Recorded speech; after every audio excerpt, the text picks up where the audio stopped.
Hello guys, আজকে আমাদের প্রথম ভ্লগ এটা। আমরা চললাম বঙ্গলোচ্চাদের সঙ্গে দেখা করতে। তো দেখতে পাচ্ছ কত বৃষ্টি নেমে গিয়েছে, দাঁড়িয়ে আছি। আমরা চলে এলাম ফুলের দোকান, এই যে ফুল নিতে, ফুল কিনছি। এই যে আমাদের এটা ফুল রেডি হবে, এখন তৈরি করে দেবে হাতে ওই।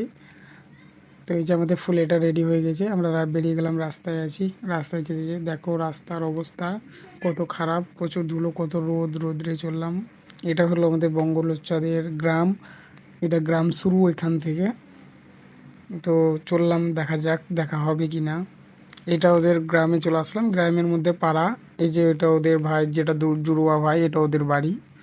চলে আসলাম। আর এটা ওদের ক্লাব, এখানে ওরা থাকে। যাক, ক্লাবে দেখি। তো দেখি, ওদেরকে ফোন করলাম, এখন ওরা আসছে বললো রেডি টেডি হয়ে। তো বসে আছি, ওয়েট করছি। তো এই দাদা প্রথম আসলো, দেখা হলো, বেশ ভালোই লাগলো। দু একটা কথা বললাম, ভালোই লাগলো। তারপর পুরো টিম আসলো, দেখা হলো, কথা হলো, একটু গল্প টল্প করলাম, ভিডিও বানালাম।